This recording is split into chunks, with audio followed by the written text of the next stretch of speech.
bem-vindos ao nosso canal no Spotify. Você ouvirá neste momento uma reflexão bíblica com o pastor Rainerson Israel. Deus abençoe sua vida e fale ao seu coração. Eu queria que você abrisse a palavra de Deus no Evangelho de Marcos. Evangelho de Marcos, capítulo 4, nós vamos ler do 35 até o verso 41. Evangelho de Marcos, capítulo 4, do 35 até o verso último, 41. Amém? Todos encontraram? Quem encontrou, diga um amém bem forte. Então, vocês estão me autorizando a ler a palavra de Deus no Evangelho de Marcos, que é o segundo livro do Novo Testamento, no capítulo 4, do 35 até o final do capítulo 4. Diz assim a palavra de Deus: Naquele dia, sendo já tarde, disse-lhes Jesus: Passemos para outra margem. Quem disse isso?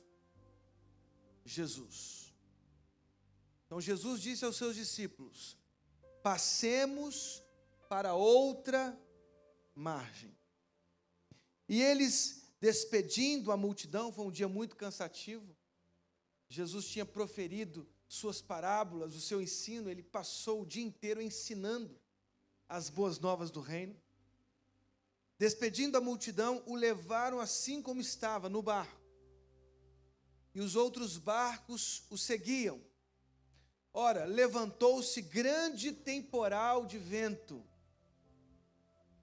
e as ondas se arremessavam contra o barco, de modo que o mesmo já estava a encher-se de água. E Jesus estava na polpa. Olha que interessante. O único evangelho que observa isso é o Evangelho de Marcos. Jesus estava na polpa, dormindo sobre o travesseiro. Nenhum outro evangelho diz isso. O Evangelho de Marcos diz que ele estava dormindo sobre o travesseiro. Nenhum outro evangelho menciona o travesseiro. Esse evangelho menciona, ele está lá, dormindo na polpa do barco, sobre o travesseiro. Eles o despertaram e lhe disseram: Mestre, não te importa que pereçamos? Não te importa que morramos? E ele, despertando, repreendeu o vento e disse ao mar: Acalma-te, emudece.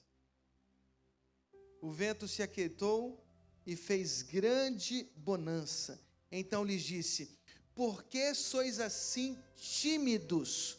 Como é que não tendes fé?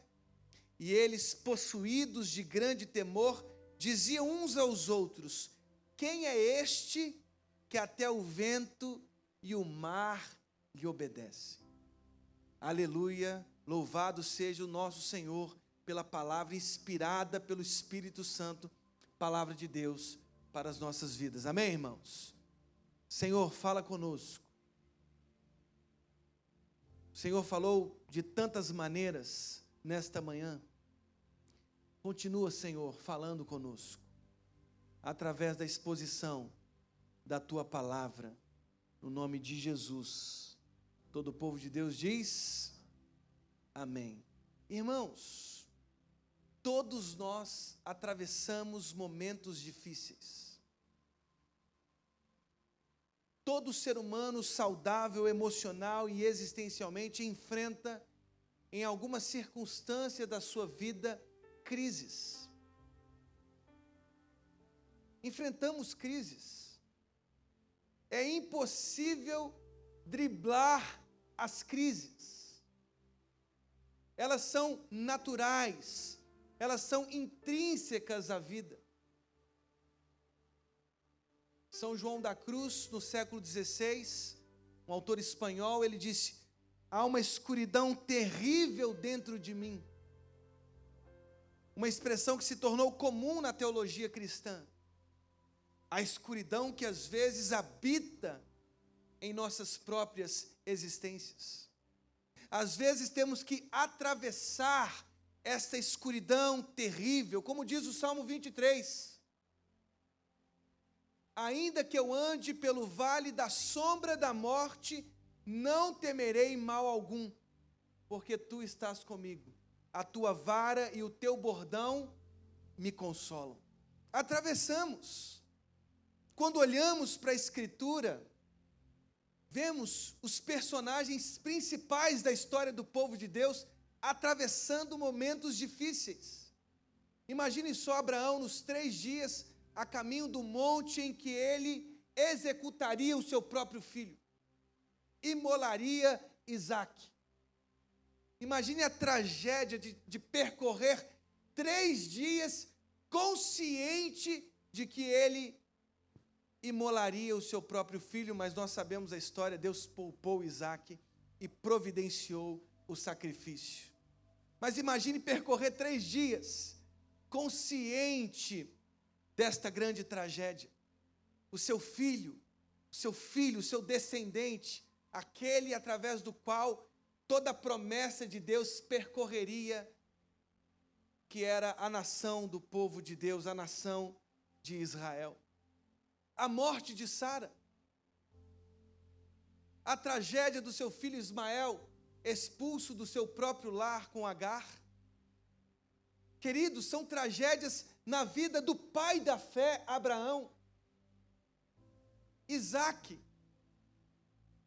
Como não mencionar os próprios sofrimentos de Isaque? Isaque também atravessou sofrimentos. Foi enganado pelo próprio filho, Jacó. Os seus filhos disputavam a primogenitura. Irmãos, como não nos lembrarmos dos sofrimentos de Jacó? Teve uma filha estuprada, Diná.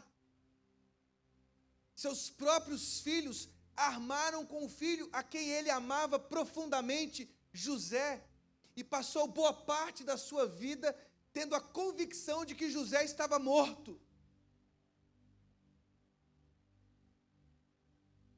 Davi, os sofrimentos de Davi. Como não mencionar os sofrimentos, a travessia difícil na história deste grande rei de Israel. Aminon estuprou seu próprio filho, estuprou sua outra filha, Tamar. Absalão vingou a sua irmã, matando Aminon. Adonias o traiu. Queridos, dentro da sua própria casa, sofrimentos inúmeros que ele teve que atravessar. Quem não conhece a história de Jó, perdeu 10 filhos, todas as suas propriedades, todos os seus bens, dores insuportáveis, contraiu uma doença, pústulas que se espalharam em todo o seu corpo, sofrimentos inúmeros. Sua mulher disse: amaldiçoa Deus e morra. Ou seja, somado a todos esses sofrimentos, a desconsideração de sua própria esposa. Como não mencionar os sofrimentos de Jesus? Jesus sofreu, irmãos. Ele é o servo sofredor de Isaías 49, de Isaías 52, de Isaías 53. O servo sofredor, a sua insígnia foi o sofrimento. Morreu na cruz do Calvário, humilhado, aviltado, exposto nu como um maldito. O povo de Deus, a história de Israel, é uma história marcada por sofrimentos. O deserto, escravidão de 400 anos, exílios assírio, babilônico, estão lá na história do povo de Deus. Como nos enganarmos diante de evidências tão claras que mostram que os homens de Deus, as mulheres de Deus, atravessam sofrimentos. E aqui estamos diante de um novo sofrimento. Um novo sofrimento. Naquele dia, sendo já tarde, disse-lhe Jesus: passemos para outra margem. Olha que interessante isso. Jesus, depois de um dia cansativo de ensino, você pode folhear o capítulo 4, é o capítulo das parábolas de Jesus, a parábola do semeador, a parábola da candeia, a parábola da semente, a parábola do grão de mostarda. Todos esses ensinos Cristo proferiu num dia cansativo de trabalho em seu ministério. E aí Jesus disse aos seus discípulos: passemos para outra margem. Irmãos, isso pode parecer para você um fragmento aleatório da palavra de Deus, mas não é. Deixar o lado ocidental e ir em direção ao lado oriental tinha um sentido no próprio ministério de Jesus. Atravessar para o outro lado da margem era atravessar para Gerasa, Decápolis, cidades predominantemente gentílicas. O lado ocidental predominantemente judaico, o lado oriental predominantemente gentílico. É como se Jesus estivesse dizendo: nós temos um grande desafio. E nós temos duas grandes possibilidades: recuar ou estagnar, ou então aceitar o desafio e ir ao encontro do nosso próprio crescimento. Ir ao encontro do crescimento da igreja, ir ao encontro do crescimento do reino de Deus. E a vida é assim, irmãos. A vida são estímulos para que você saia da sua passividade. E sair da passividade requer, às vezes, enfrentar as tempestades da vida, porque é muito fácil ficar em casa. É muito fácil ficar estagnado. É mais fácil recuar. Mas o que Deus está nos dizendo através dessa palavra é que os servos de Deus aceitam os desafios e prosseguem. Nós não somos aqueles que recuam diante de novos desafios, não, irmãos. Como igreja temos desafios sempre colocados pelo próprio Deus. As nossas vidas são sempre desafiadas, as nossas vidas pessoais são sempre desafiadas. A história dessa igreja é uma história de fé.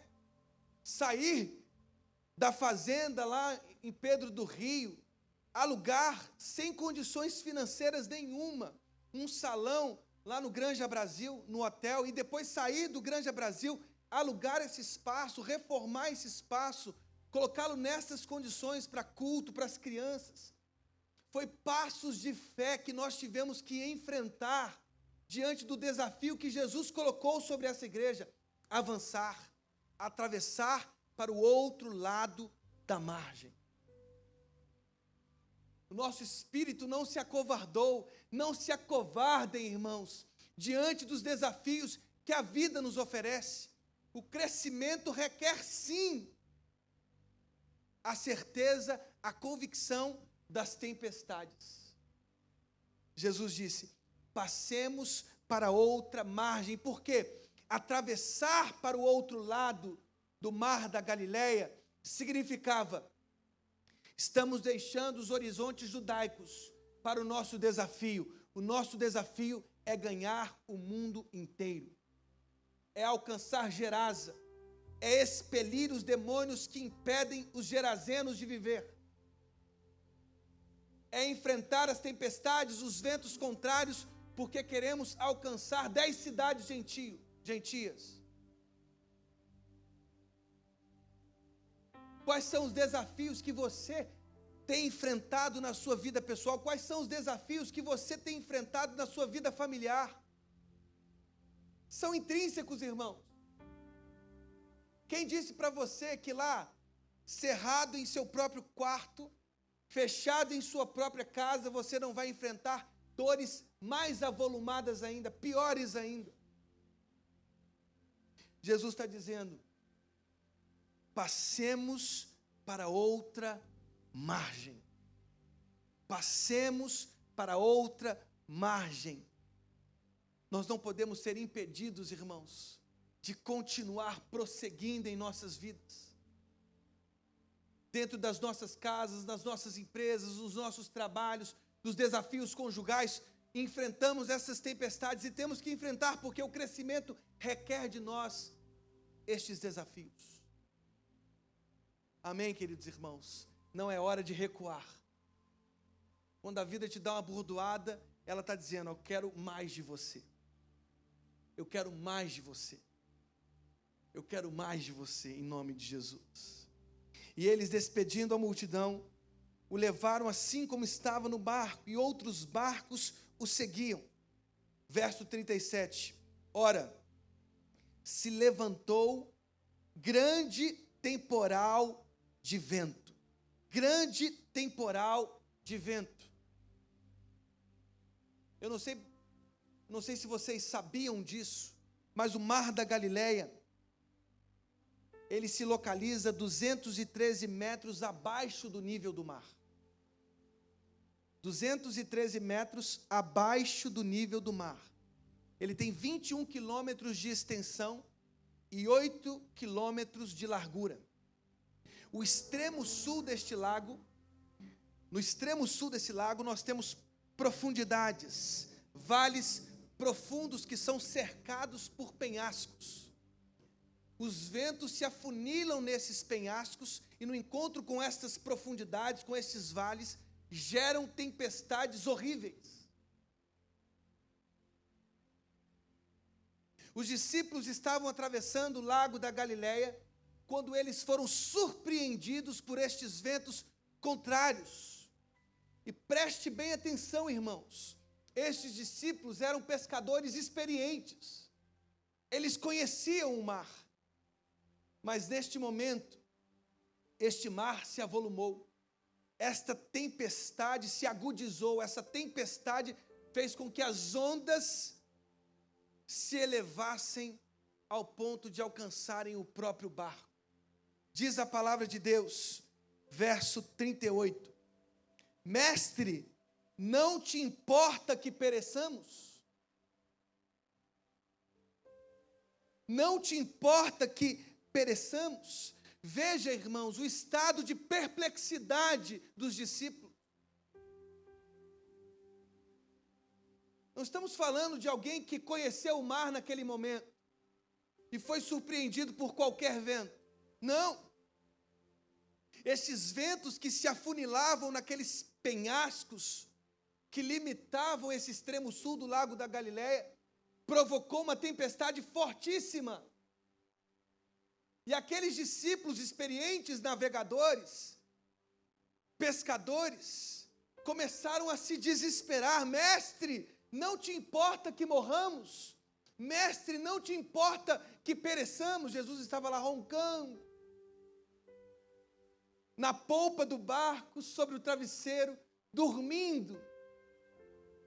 Porque ele era soberano sobre tantas coisas, por que não seria soberano sobre os ventos e o mar? Não te importa que pereçamos, irmãos? Se você observar, leia comigo o verso 40 do capítulo 1. Algumas páginas atrás aí desse capítulo. No finalzinho do capítulo 1, verso 40 diz assim: aproximou-se dele, quem? Quem? Um leproso, rogando-lhe de joelhos: se quiseres, podes purificar-me. Se quiseres, podes purificar-me. Jesus, profundamente compadecido, estendeu a mão, tocou-o e disse: quero, fica limpo. Contraste as palavras deste leproso com as palavras dos discípulos desesperados em relação aos ventos contrários e às ondas que se arremessavam diante do barco. Mestre, não te importa que morramos? Mestre, não te importa que pereçamos? Se quiseres, podes purificar-me. Irmãos, nossos corações são testados diante da provação. Nossos corações são testados, eles são aperfeiçoados diante da provação. A gente não consegue entender isso, mas é como se Deus soberanamente usasse as provações para moldar o nosso caráter, para aperfeiçoar quem nós somos. Jesus era um discipulador, ele era um mestre, aliás, ele é o nosso mestre. É ele quem continuamente, através do seu Santo Espírito, nos atrai para sermos homens melhores, mulheres melhores, todos os dias. Ou o Espírito Santo não fala dentro do seu coração? Amém, irmãos? Quando ele está lá falando no seu coração, não faça isso. Procure esse caminho aqui. Não perca o seu caráter com isso. Preste bem atenção. Trate com amor aqueles que te ofendem. O que ele está fazendo? Ele está nos atraindo para uma atmosfera maior, mais profunda, mais ética, mais misericordiosa, mais amorosa. Porque, irmãos, quando somos assaltados pelas ondas, é normal reagirmos. É normal. É normal demonstrarmos a nossa falta de fé, as nossas incoerências interiores. Jesus está atravessando o mar com os discípulos para o outro lado da margem, porque ele estava indo para um lugar predominantemente gentílico, e neste caminho Jesus está moldando o caráter dos discípulos. É como se ele estivesse dizendo: eu quero vocês prontos para os desafios que vocês terão quando eu me ascender aos céus e assumir a destra do Pai. Analise o caráter dos discípulos em Atos dos Apóstolos, capítulos 2, 3 e 4, como Pedro reagiu às incoerências do poder romano, do poder judaico sinédrio, como ele, com fé, com autoridade, disse: vocês mataram o autor da vida.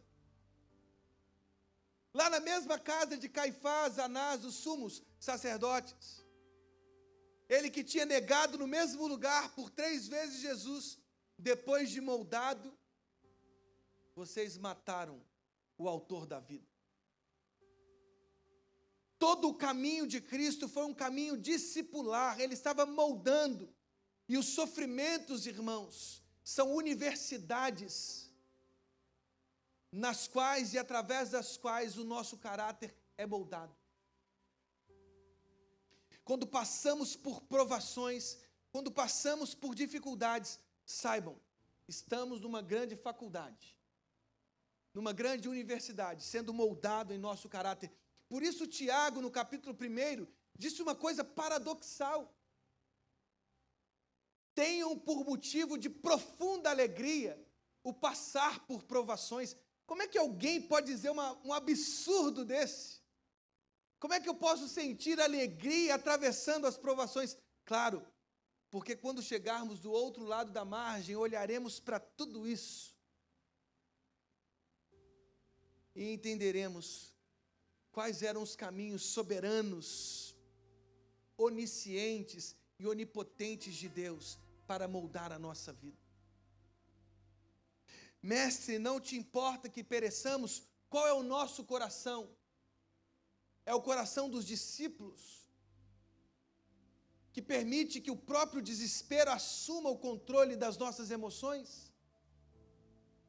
Ou é o coração do leproso: se quiseres, podes purificar-me? A fé consciente e saudável, como daquele centurião de Cafarnaum: não precisa ir até a minha casa, manda uma ordem, ele será curado. Irmãos, que os nossos corações possam nutrir fé, que diante dos desesperos, diante dos ventos contrários, diante das depressões, das síndromes emocionais, das doenças neuronais, os problemas que nós enfrentamos, que a gente tenha a fé do leproso. Se quiseres, podes purificar-me. E ele, despertando, repreendeu o vento e disse ao mar: acalma-te, emudece. Acalma-te, emudece. Vá ao capítulo 1 de Marcos. Nós temos uma passagem curiosa a partir do verso 21 e eu quero ler para vocês. Capítulo 1 de Marcos, 21 em diante diz: depois entraram em Cafarnaum. E logo no sábado foi ele ensinar na sinagoga. Maravilhavam-se da sua doutrina, porque os ensinava como quem tem autoridade, não como os escribas. Não tardou que aparecesse na sinagoga um homem possesso de espírito imundo. Então ele entra na sinagoga e logo eles já percebem que aquele que estava ali ensinava com autoridade. Não era apenas um domínio teórico das lições, ele tinha autoridade. E aí quando aquele endemoniado, aquele possesso de espírito bradou, ele disse: que temos nós contigo, Jesus Nazareno? Vieste para perder-nos? Bem sei que és o Santo de Deus. Os demônios têm consciência de quem Jesus é. De quem Jesus é. Ele é o Santo de Deus. Mas Jesus o repreendeu. Jesus repreendeu os ventos. Cala-te, sai desse homem. Ele disse: acalma-te, emudece ou amordaça-te. Palavras que Jesus disse ao mar, disse ao endemoniado. Então o espírito imundo, agitando-o violentamente, como as águas do mar da Galileia, agitavam violentamente, e bradando em alta voz saiu dele. Todos se admiravam a ponto de perguntarem entre si: que vem a ser isto? Uma nova autoridade, com autoridade ele ordena aos espíritos imundos, e eles lhe obedecem. Irmãos, toda a narrativa do mar, da travessia do mar revolto, é uma demonstração clara, exegética, absoluta de quem Jesus é.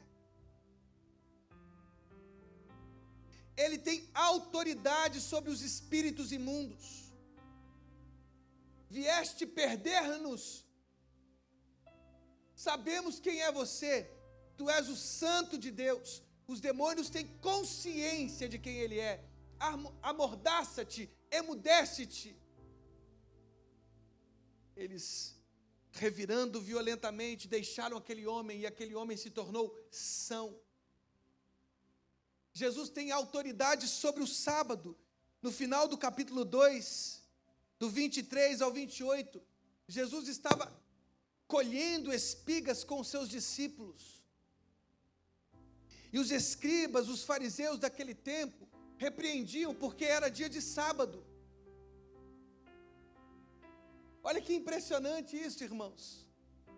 Jesus estava ali com os seus discípulos, alimentando o seu corpo, os discípulos também, e eles preocupados com o dia de sábado, como também estavam preocupados com o homem da mão ressequida que foi curado no sábado. E ali Jesus mostra quem é o Senhor do sábado. Ele diz: Davi, no capítulo 21 de 1 Samuel, ele comeu os pães da proposição. No tempo de Aimeleque, aqui ele cita Abiatar. Abiatar é filho de Aimeleque, lá no capítulo 21 de 1 Samuel. E eles fizeram isso. Por quê? Porque eles tinham liberdade no próprio Deus. E aí ele diz: o sábado foi estabelecido por causa do homem, e não o homem por causa do sábado. Ele faz uma reviravolta na compreensão daqueles escribas e fariseus que o atacavam. E ele diz: de sorte que o Filho do homem, ele mesmo, é o Senhor do sábado. Irmãos, ele tem autoridade sobre as doenças. Se quiseres, podes purificar-me. Quero, fico limpo, fica limpo, diz o verso 41 do capítulo 1. Ele tem autoridade sobre endemoniados, sobre os próprios demônios. Ele tem autoridade, cura os enfermos. Irmãos, Ele tem autoridade sobre os paralíticos. Ele tem autoridade para perdoar pecados. Ele disse: os teus pecados estão perdoados, ao paralítico do capítulo 2. Quem é este que diz que pode perdoar pecados? Jesus, conhecendo o que eles arrazoavam dentro das suas consciências, ele disse: o que é mais fácil? Perdoar pecados ou dizer: pegue a tua maca, levanta e anda? Mas para que vocês saibam que o Filho do Homem tem autoridade sobre o sábado, autoridade sobre as doenças, autoridade sobre os demônios, pega a tua maca, pega o teu leito, levanta-te e anda. Todos os primeiros capítulos de Marcos são para mostrar, para evidenciar que Jesus tem autoridade sobre todas as coisas. Os discípulos desesperados no capítulo 4, dizendo: mestre, não te importa que pereçamos? E aí Jesus acorda e diz aos ventos: acalma-te, emudece. E diz ao mar: acalma-te, emudece. E o vento se aquietou e fez-se grande bonança. Irmãos, por mais que atravessemos ventos hostis, tempestades contrárias, que atingem as nossas portas, quantas vezes os nossos casamentos são assaltados por traumas, irmãos? Quantas vezes os nossos filhos são atingidos? E a gente tem que suportar esse vento contrário. Quantas vezes o desemprego bate na porta das nossas casas? E é nesta hora que a gente tem que entender que por mais que a gente esteja no meio do mar, o mar da Galileia, revoltado por causa dos ventos que se afunilavam nos penhascos e encontravam com as partes mais profundas do extremo sul do mar, por mais que estes ventos tenham piorado, nós temos um mestre que está atravessando o mar conosco. Não estamos sozinhos. Não estamos no barco sozinhos. Não somos pessoas lançadas aleatoriamente numa existência sozinhos. Por mais que os ventos sejam fortes, as tempestades fortes, Cristo está no barco. Cristo está no barco da sua vida. Cristo está no barco da minha vida. Cristo está no seu casamento. Cristo está na sua vida profissional. Cristo está lá na sua empresa. Cristo está lá no seu coração. Cristo está no meio da sua doença. Cristo está no meio das suas tempestades. Ele não largou a sua vida. Ele não largou a sua mão. Ele continua lá no barco. E Ele é quem diz: acalma-te, emudece. Por que sois assim tímidos? Jesus pergunta aos discípulos. Como é que não tendes fé? E eles, possuídos de grande temor, diziam uns aos outros: quem é este que até o vento e o mar lhe obedecem? Irmãos, eu iniciei este sermão falando sobre os sofrimentos de Abraão, de Isaac, de Jacó, sofrimentos do rei Davi, sofrimentos de Jó, sofrimentos de Jesus, o Filho do homem, o Filho das dores, os sofrimentos do povo de Deus, desertos, exílios, escravidões, domínios estrangeiros, escassez, fome. Nós também atravessamos as nossas noites escuras. Nós também atravessamos os nossos vales sombrios. Os sofrimentos são inerentes à minha e à sua caminhada. Não podemos produzir uma teologia, uma espiritualidade artificial que negue os sofrimentos. Senão produziremos também fés imaturas, apequenadas, que não suportam e não conseguem conviver com as durezas intrínsecas à própria vida. Na parábola do semeador, em Marcos 4, Jesus contrasta diferentes tipos de solos. À beira do caminho, o solo pedregoso, o solo entre os espinhos e a boa terra. Qual é o seu coração diante dos sofrimentos? Porque há corações que são como o terreno pedregoso. As raízes logo nascem, se afundam na terra, mas é solo pedregoso. E aí diz Jesus, vem os sofrimentos, as tempestades, e o sol, as intempéries da vida, do clima, queimam a planta, queimam a fé. Eu não sei quanto a você, mas eu quero que o meu coração seja boa terra. Eu quero que o meu coração persevere, mesmo em meio aos sofrimentos. O convite de Jesus não é para morrer afogado no mar da Galileia. Ele foi muito claro, atravessemos para o outro lado da margem. Não foi um convite para morrermos afogados no mar da Galileia. Irmãos, tudo que nós enfrentamos nesta vida é passageiro. Tudo. Cantamos a música esta manhã, eu encontrei o meu tesouro. Qual é o seu tesouro? Essa vida aqui é muito curta, irmãos. É como uma neblina, como diz Tiago. É uma neblina. Logo se dissipa, é uma coisa passageira, tudo passa, tudo passa. Por isso nós temos que saber onde está o nosso tesouro. Porque onde está o nosso tesouro, está o nosso coração. Eu não quero ser solo pedregoso. Eu não quero ser solo entre os espinhos, que as vaidades desse tempo, as riquezas deste tempo, constrangem e sufocam a minha fé. Eu quero ser bom solo, solo frutífero, solo adubado, solo bem cuidado, para receber sempre as boas novas do reino de Deus.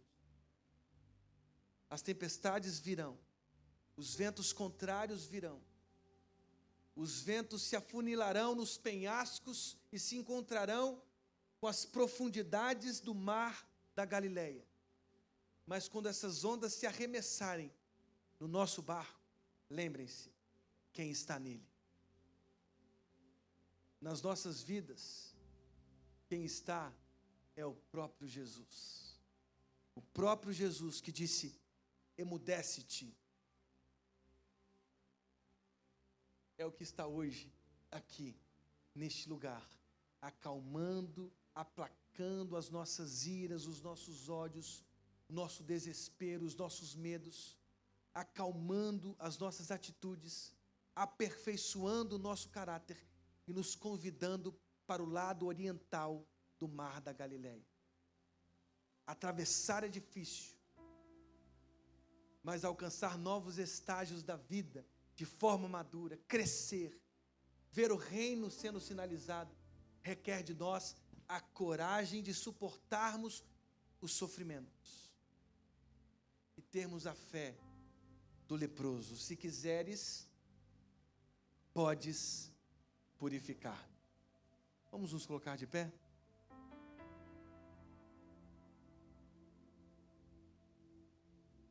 A pergunta que você precisa fazer é: Jesus está no seu barco? Porque também, se ele não estiver no seu barco vai afundar. Isso é fato, irmão. Não pense que você é um vitorioso, um homem bem-sucedido ou uma mulher bem-sucedida sem Jesus. Não existe alegria sem Jesus. Você tem aperitivos mundanos, seculares, que te fazem rir 2, 3 horas, depois você vai ter que conviver com os seus próprios sofrimentos. Mas quem tem Jesus, atravessa o sofrimento. Recebe força, entusiasmo, até alegria no meio dos sofrimentos, porque sabe que eles são lançados diante das nossas vidas para o aperfeiçoamento de quem somos. A pergunta que você precisa fazer é: quem é o Senhor da sua vida? Quem é o Senhor da sua vida? Quem é o Senhor do seu coração? Até quando você vai jogar Jesus para frente? Daqui a 1 ano eu aceito Jesus. Daqui a 5 anos eu aceito Jesus. Pode ser que você não tenha mais esse 1 ano. Pode ser que você não tenha mais esses 5 anos. Até quando você vai adiar o seu encontro com Jesus? Até quando Jesus não será Senhor da sua vida? Feche os seus olhos nesse momento. Se você quiser entregar o seu coração a Jesus nesse momento, faça uma oração simples, irmão, simples. Se você quer entregar a sua alma a Cristo Jesus para sempre, se você quer entregar a sua história para Jesus neste momento, lá dentro do seu coração diga assim: Deus, pode repetir dentro do seu coração, diga assim: Deus, eu entrego o meu coração ao teu Filho Jesus. Eu confesso os meus pecados. Eu confesso que andei distante da tua presença. Mas hoje eu entendi que no barco da minha vida, o Senhor Jesus precisa ser aquele que conduz. Eu não quero viver mais sem aquele que diz: acalma-te, emudece, e as águas são acalmadas. Deus, eu abro o meu coração para que Jesus seja o Senhor da minha história. No nome de Jesus. Amém.